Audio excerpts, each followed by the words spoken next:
Ladies and gentlemen, welcome back to the DFS Army Fantasy Football Podcast. I'm your host, Shane Seeley. You can follow me on Twitter at TheFlexNetwork1. Today, I am joined, of course, by Brandon Adam. You can follow him on Twitter at BrandonDAdam19. And way down south there, we got Mike Dickinson at Mike_Dickinson. Gentlemen, how are we doing today? What's going on, boys? What's going on? It's a rainy day here in coastal Delaware, but it's been beautiful for the last 10 days. So I guess I can't really complain. It's summertime. I love it. It's summertime, baby. Doing good. Need to get a little bit of content out there about some deep sleepers, and I'm excited to do so. Yeah. So today's show, we are going to be discussing sleepers. Some are deeper than others. Mm-hmm. We define a sleeper as pretty much anybody that you're going to be drafting out of after round 8. So that basically is top 100 won't count as a sleeper. 100 and beyond, we're counting them as a sleeper. And let's not bury the lead. Let's go straight to Mike, because Mike's got some sizzle. Mike's got some fire. Who's your first sleeper, Mike? All right, so I was taking a little bit of heat in the pre-show meeting for not making Rachaad White my first sleeper. I've been on this guy since the beginning, but he's got some cachet. I think my position on him is well documented. So I'm pivoting. I'm not doing a positional pivot. I am doing a player pivot, though.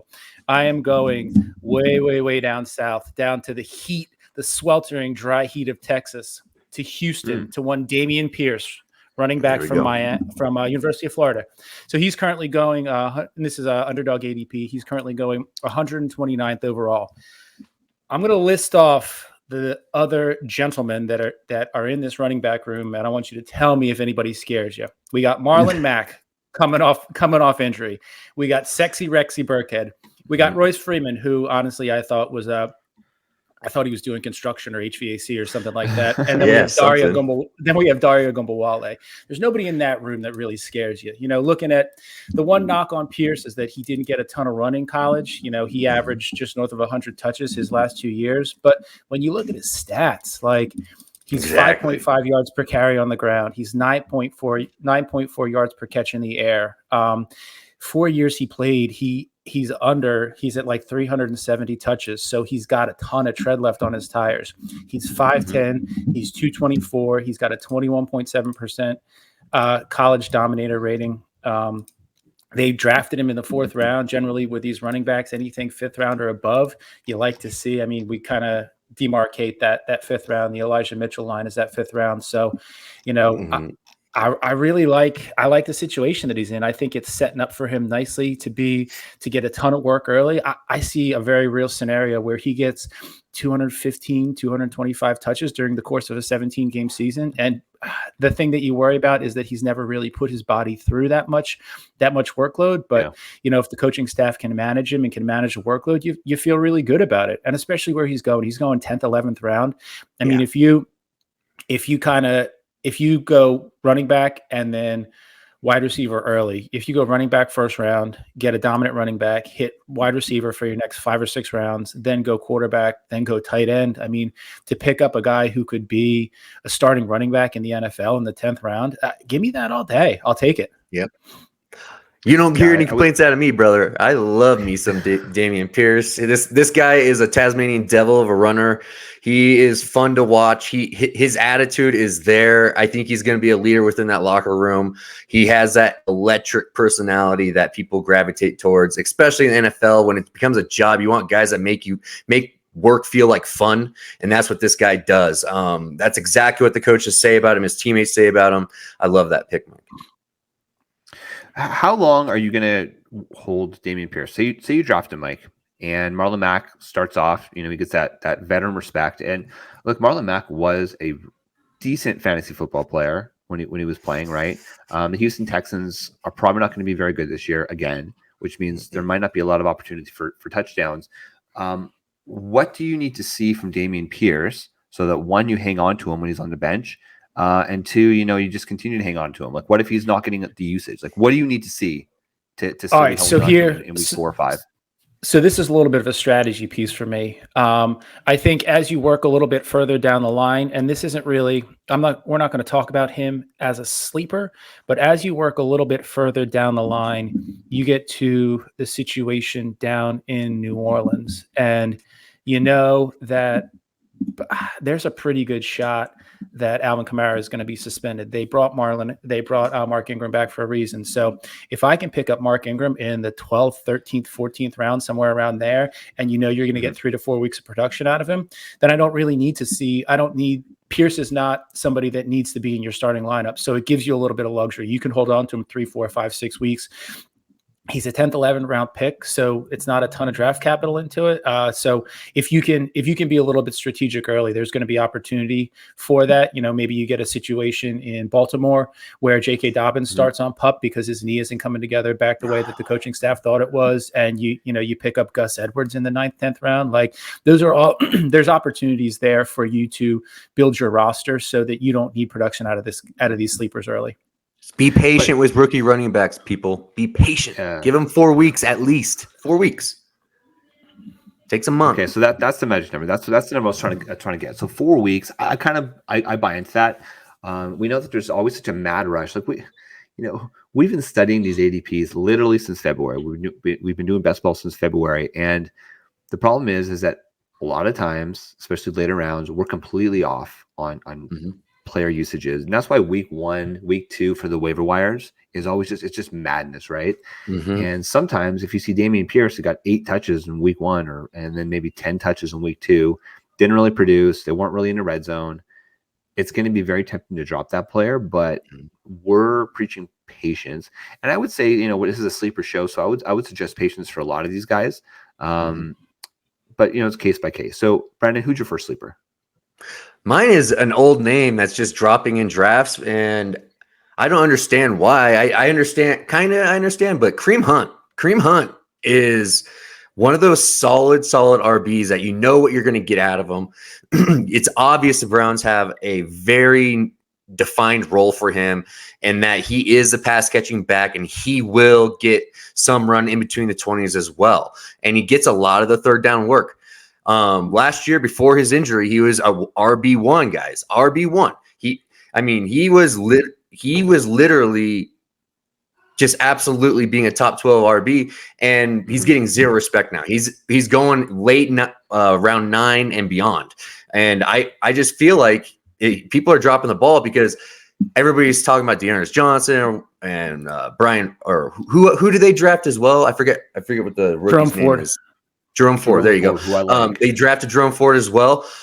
People thought that he could be a trade away target because of his contract, but it seems like to me that the Browns are dead set on keeping him this year, because I think they understand with Watson and this whole situation that they are going to be running the ball probably more than anybody in the league between Chubb and Hunt and Ernest. I think that's how they're going to try and win games, is going to just be through the run game and simple play action pass game.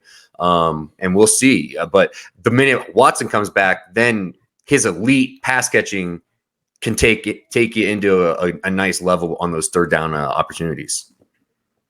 Mike, you want to jump in? Yeah, I think that, it's obvious. I think it's pretty obvious we're going to see a decent chunk of Jacoby Brissett this season. So it would not surprise me to see the Browns play much more 21 personnel than they played in the past. They have Amari Cooper, but beyond that, they don't really have elite pass catchers. They let Austin Hooper walk. They obviously OBJ isn't there. There's been talk about him going back there, but I'm hard pressed to see that. They really don't have much outside of that. So I think that we could see this be a painfully slow offense to operate, kind of similar to what Seattle was last year. So in that situation, I mean, we've seen New England do it a couple of times where you're running. I don't think that Cleveland's going to be running the ball 40 times a game, but I think that it's legitimate that you could see, 35 touches out of this backfield on a game in and game out basis. So what's that mean? I agree. That means 18 to 20 for Chubb. Yeah, 18 to 20 for Chubb, 12 to 15 for Hunt, and then you sprinkle in a little bit of Dearness Johnson and maybe Jerome Ford down the line. The only thing that scares you a little bit about Hunt is that he's got the injury history, and when Chubb went down, he didn't step up and take that RB1 role the way that you would hope to see. But he's a 9th round pick, and he has the complementary role. I think he's actually stronger in the complementary role in this Cleveland offense than he was in the KC offense. One little tidbit about the production when Chubb went down. They also lost Conklin. that week as well. They're right. That guy, there's a reason why they signed him away from Tennessee is because that dude is one of the best run blocking right tackles in the league. And when he was gone, that whole line just completely got stifled. He is the main driver behind the big runs. I'm telling you, in Tennessee they say run left behind Taylor Lewan. In the Browns land, it's going to be run right because that's where Conklin is hanging out and just leveling those ends and creating room for Chubb and Hunt. But I mean, he was getting about 4 catches a game, dude. Like he got up to 7 catches in one game. I mean, that tells me that they trust him wholeheartedly for the pass game. And you got to be explosive somehow, some way, even without a Deshaun Watson. And I think being able to throw the ball to these backs is going to be one of the sneaky ways that they'll be doing it, and they're going to be hammering on it quite a bit. And to protect Brissett, like you said, I also think they might be someone that could go get Jimmy Garoppolo if Watson is gone for a whole year. That is a possibility. There is rumblings about that, and also there is rumblings about Jimmy going to Houston, where the old New England staff is and set up. So that is somebody for Davis Mills truthers. I'm sorry to hear that. Like I had Davis Mills. I was hoping to be able to get a nice cheap quarterback, but there is rumblings that could be possible. That's interesting. I'll be honest with you guys. I'm lower than consensus on Kareem Hunt. He's going to right around running back 30 to 33, depending on what you look at. I've ranked as my RB 40. If he's traded, which there was some discussions about him being traded, just with the fact that Dearness Johnson's there and Jerome Ford was brought in. I like Jerome Ford. Cincinnati was kind of a local boy, right, in Ohio. Yeah, I mean, it's a great sleeper, right? I mean, we've seen it, the production. He finished as an RB2 last year in points per game. Yeah. He only played 8 games, but when he's healthy, he's productive. The problem is, if Deshaun Watson's not there, to be honest with you guys, I got Amari Cooper, and then I'm out on everybody else. I might be out on the whole squad if Watson's gone for the year. What was that, Shane? Yeah, Amari Cooper is going to continue to fall in drafts. So Amari Cooper is going to continue to fall in drafts, and if he falls, then I think he'll be a value. But everybody else, yeah, it'll be bad. Okay, so talking about my sleeper, a gentleman that I just can't quit this guy. All right, he's entering the 4th year in the NFL. He's played a total of 15 games. Shay Paris Campbell, wide receiver of the Indianapolis Colts. This is it, guys. It's do or die season for Paris Campbell, and it's truther season for Paris Campbell as well. He was one of my favorite players coming out of college. He was well drafted, right? He was drafted at the end of round 2, and in OTAs, he was playing as the 2 alongside Michael Pittman. I will say that the Colts generally prefer to play in 3 wide receiver sets, which means Alec Pierce may come in as a big slot, I think, to start. They still have Ashton Dulin, who could also play the slot, and Kiki QT. If you guys remember who Kiki was, he's also profiles as a slot wide receiver. So, I mean, Paris Campbell is likely going to be the flanker. He's a deep ball. He has the insane speed. He ran 4.31 at his for his 40 when he was being drafted, and he's 6 foot 205. So that's a 99th percentile speed score for that size and weight. So Paris Campbell, one more season, he's basically free in drafts. He's going as wide receiver 76, 176 overall in Underdog drafts. And then at the NFSC, which is a high stakes leagues, we're finally starting to get some more data. So we went back to the middle of June. So we've got about 80 drafts, and he is going as a wide receiver 78. So he's still completely forgotten. Matt Ryan is the reason I'm still in on Paris Campbell. We've seen that he's got the ability to keep 2 high-end wide receivers fantasy relevant. When you look at Calvin Ridley, you look at Julio Jones, very similar skill sets to Paris Campbell and Michael Pittman. We did our top 10 wide receiver show on the DFS Army Bull calls this week. Go check it out on the channel. And one of my honorable mentions just outside my top 10 was Michael Pittman. So I'm super high on Pittman. And for a lot of the same reasons, I'm in on Paris Campbell. So, Mike, roast me.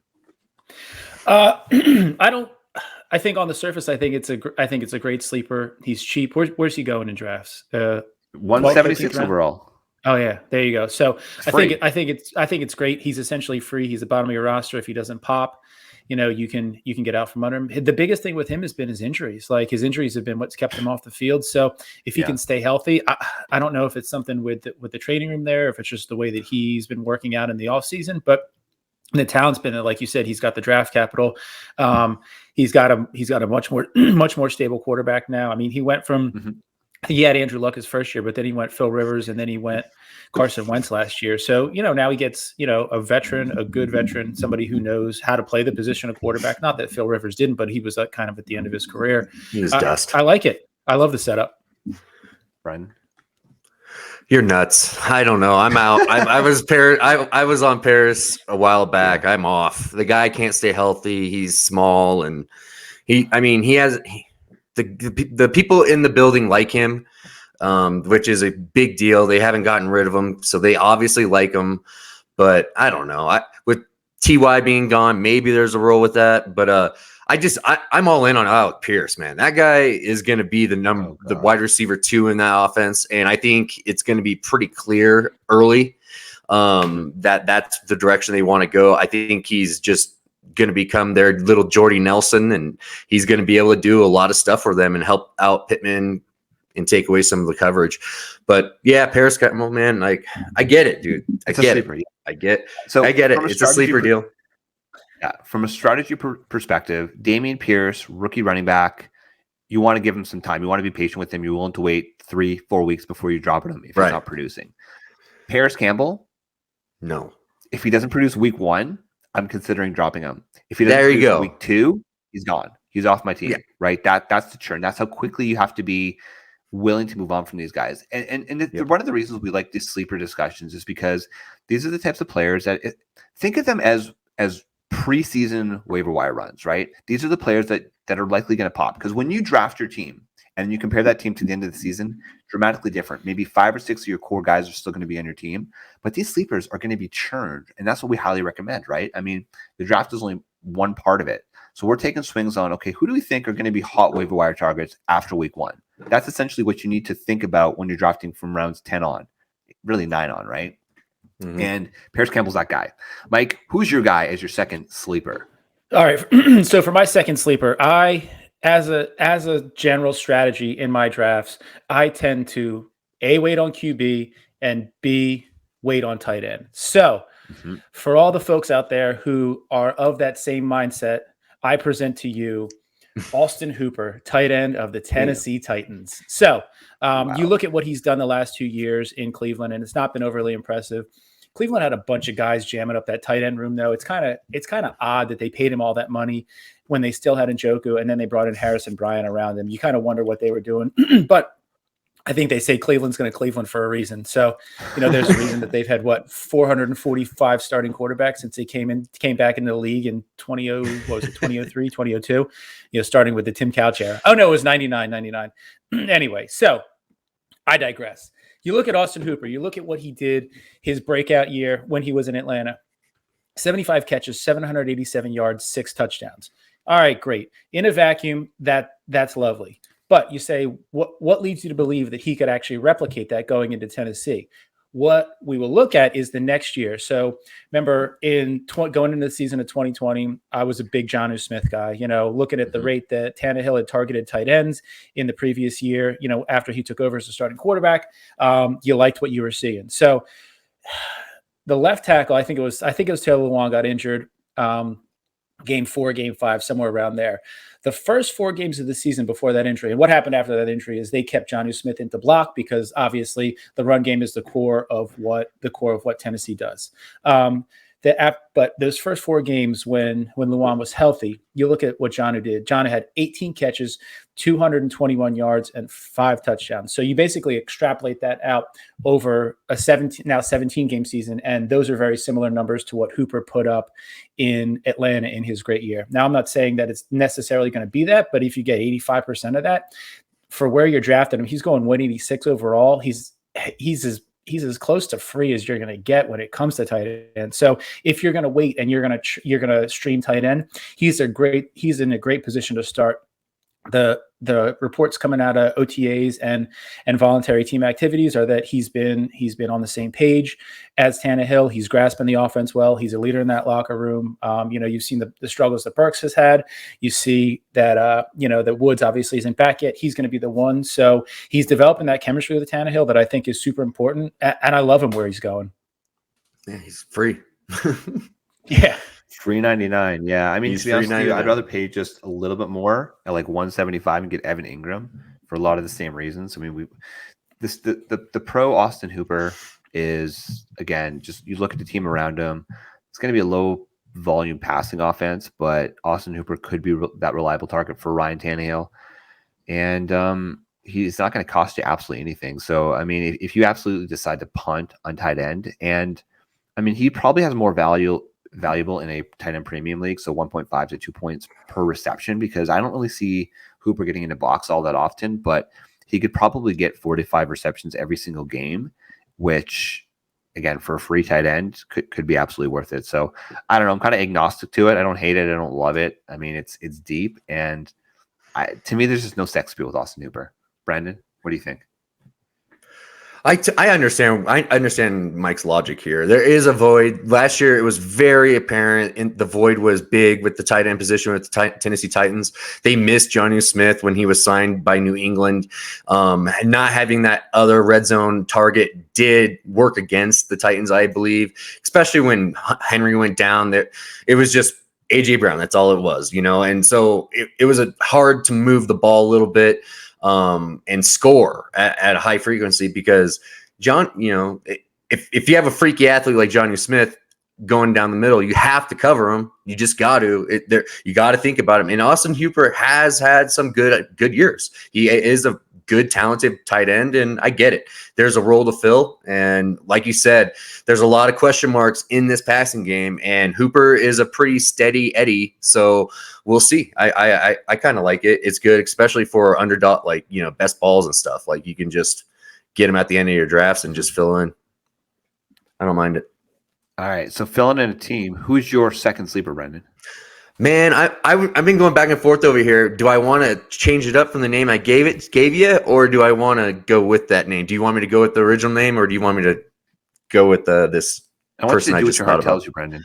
My heart is telling me to say Tim Patrick. Tim Patrick is a wide receiver out of Denver. He is one of the best wide receivers against press and man. Whenever he absolutely torched Trayvon Diggs in Cowboy land, when it was just man up, he actually scorched him.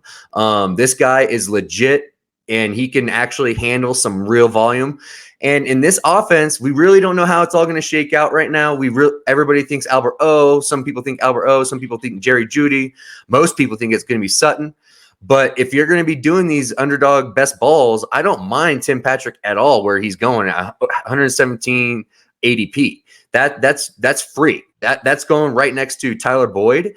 And I think that is a more sneaky offense to invest into the Denver Broncos, because I think that offense is going to absolutely take off with Russ. And we're going to find out. They're going to work out a lot more matchups. And think about it this way. Tim Patrick was doing that last year with Teddy Bridgewater, and that's it. Imagine what happens when he's got a quarterback that can actually sling it and be confident and know that Tim Patrick is going to run the route correct. Like, that's what Russ is all about. He's about timing. He's about just getting that ball out early. And when the play breaks down, then he will go deep and probably throw it to Sutton. But within the offense, Tim Patrick is going to have a massive role in this offense, I think. And especially in best balls, I love Tim Patrick. But the other one was Dante Foreman. I'll give him an extra one. Dante Foreman, he's my lottery pick. He's my lottery pick running back. If CMC does get hurt, which is very possible, if you talk to Dr. Mike here, it's very possible that's going to happen. And if that does, Dante Foreman proved last year that he could carry the load, what he did in Tennessee. In those last games, he was getting 20 to 22 attempts a game, and he was getting 100-yard games, man. That's what you want at the end of the season when you're breaking, your team's getting beat down with injuries. And Dante Foreman is that kind of guy that's going to be a lottery ticket that's going to be on your waiver wire, mid-season before CMC goes down. So that's another guy I'm just absolutely smashing the button in best ball on Underdog for sure. So this is Brandon Adams' class. This is classic Brandon Adams. Okay, he's a constant line pusher, ladies and gentlemen. Okay, so Kareem Hunt, his ADP was 92. We said 96 and later. Okay, that's a line pusher. And now we asked for one additional sleeper, and he gives you two additional sleepers. So you're welcome. To say about that, you're welcome. Exactly. You're welcome. Touching on Tim Patrick, last season, he had a 17.3% target share. We obviously know Jerry Jeudy missed a number of games because of the injury. What do you think? Like, is 20% target share realistic for him, or do you think that Judy's going to continue to increase? Like, what's a fair target share? And if he's not getting 17, 18%, he's probably going to be highly touchdown dependent. So, again, are you comfortable starting? Say you have a league where it's a deep, it's 3 wide receivers and 2 flexes. Are you starting him as like that second flex? Is he more of a bench start at the start? So the way I would work Tim Patrick, if I'm working that, I'm looking for teams that are going to man up on the other guys. If they have a dominant, so the way teams usually play against dominant wide receivers, they double that dominant wide receiver, and then they send their dominant DB to shut down the number 2 option. So that's what was happening last year with Tim, and Tim was smoking those number 1 DBs that were doing that one-on-one with him. And that is the matchups I'm looking for. And sometimes, though, they will put the dominant DB on the number 1 option and just let him go. And then you just take out, and then you just play cloud coverage on the other side. And that is something that could happen, but that's what I'm looking for. I'm looking for highly man type defenses to play Tim Patrick against. That is my number 1 rule of playing Tim Patrick. So zone coverage, you wouldn't love that. No zone. No zone. No man. Yes. Okay. That's good. So it's like a week to week thing. You have to, it's a week to week as you're thing, deciding, right? So as you're deciding your flex plays on a weekly basis, it's okay. You're going to favor that. Do you have anything to say about either of those guys, Mike? Yeah. I had Dante Foreman on my list as well. You look at what he did after Derrick Henry went down. Before Derrick Henry went down, he was averaging 4.3 yards a carry. After Dante Foreman came in, Dante Foreman averaged 4.3 yards a carry behind a beat up line in Tennessee. Yep. So I really like the signing.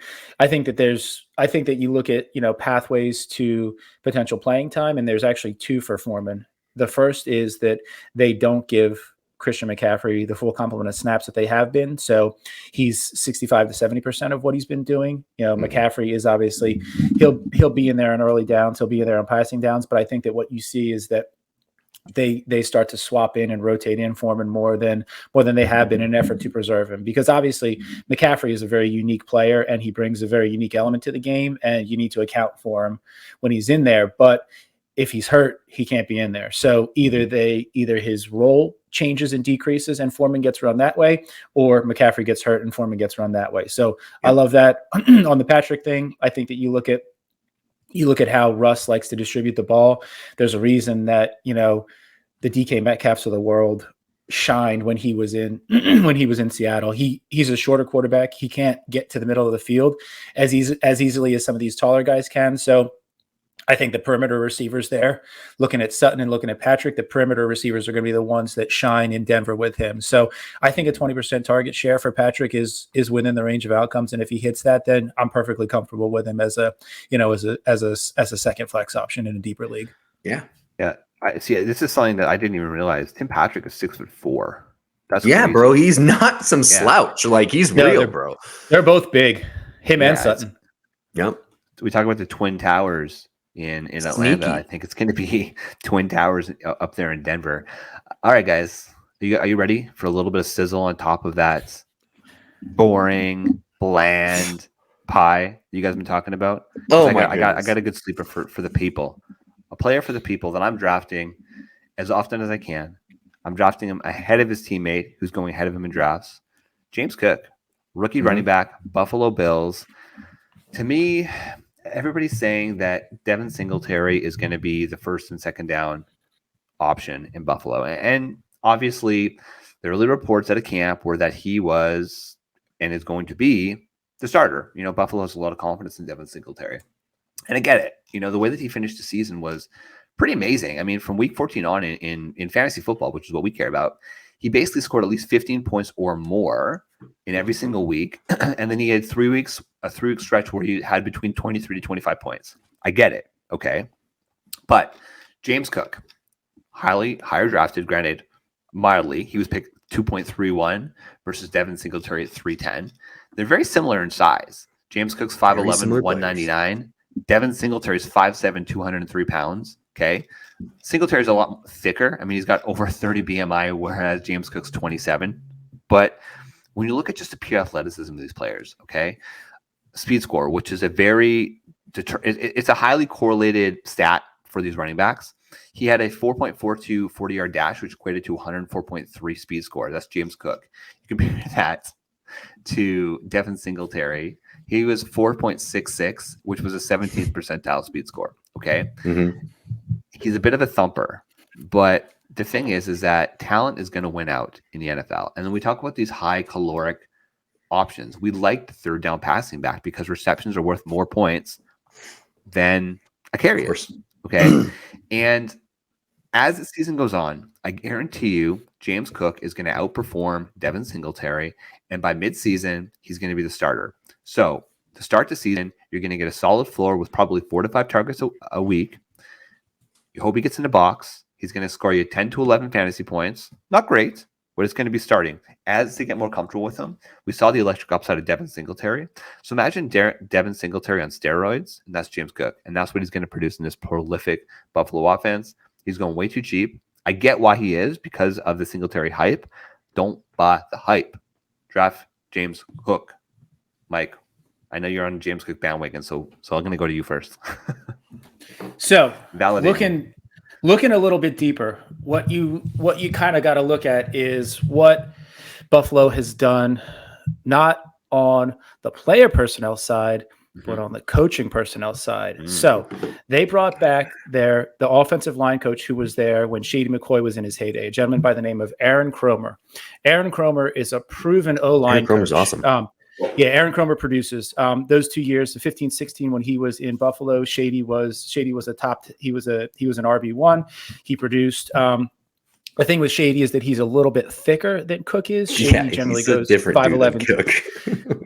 To a certain extent, he's a different dude than Cook. They're both 5'11". Shady runs 210. Cook's going 195 right now. So you wonder if Cook puts on 10 pounds and gets into that 205 range, you wonder what kind of NFL workload he can carry. Kromer was the offensive line coach with the Rams in 2019, and you look at how that running game produced. Obviously, Todd Gurley was special at that period of time. So I think that the moves that they're making on the coaching staff leads you to believe that the run game is going to be different this year than it has been in the past. So, last year it was you were stuck deciding between Zach Moss and then Devon Singletary took over at the end, but nothing really inspired much confidence in you. I think you look at the talent of Cook, you look at the lineage of Cook. Obviously he comes from a football family. He's not his brother, but is he 75% of his brother?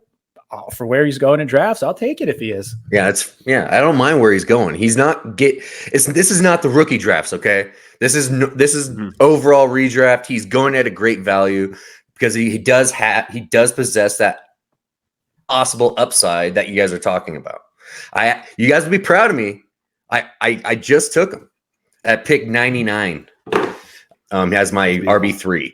When there's a value to be taken, I will take the value. But what I'm just telling you is that they like Devon Singletary. Allen's still going to run. He's still going to be that guy. With Daboll being gone, we really don't know how they're going to go. We really are they going to be this uber pass happy offense that's going to be pushing it deep down the field constantly like with Daboll, or are they going to check it down more often? What are they going to do? So we got to play it by ear, but that Cook is going out of value right now. I can't argue against the pick in that zone because that is a good pick. That's a good pick because, like you said, the guy can catch passes, and he's always going to have that built-in 5 to 6, 4 points because he can catch passes, and then whatever he does with yardage and touchdowns after that. But it's just He's got a good floor, so I get it. He's in a great offense. You want almost every piece of that offense, man. So Cook is, I get it, man. I get it. But I do believe they like themselves some Devon Singletary. And I think they respect Devon Singletary a lot because he's carried the load when nobody was there for them. That means a lot to coaching staffs and means a lot to organizations. I think it's going to be a split backfield for a while. But like you said, who knows? You know, like towards the end of the season, if Cook is popping off, then they might rotate it to where he's 60%, you know, getting snap share, 60% of snap share. That's what I want. Yeah. Yeah. Of course, that's what you want. Yeah. Yeah. He's never going to have 70%. He's never going to be a workhorse with that size. But if you can get, because he's probably going to be 40-60 now in favor of Singletary, right? And if you can flip that 60-40 to Cook. And I'm of the opinion that you don't spend round 2 draft capital on James Cook when there's guys like high talent that you can get rounds 5 or 6, and if you're not going to use them. So they're saying all the right things about Devon Singletary. You know, there's that veteran deference, right, where they're going to favor the veteran to start. I respect that. Devon Singletary proved to us that he could be a good running back.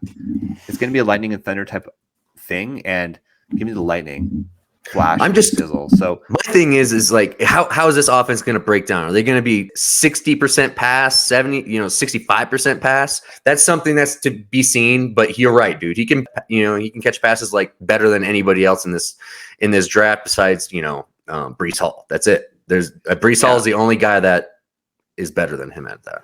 Yeah. So I'm of the opinion when it comes to the offense, the Buffalo Bills offense, they were one of the past happiest teams in the league last year, right? So that favors the pass catching running back James Cook.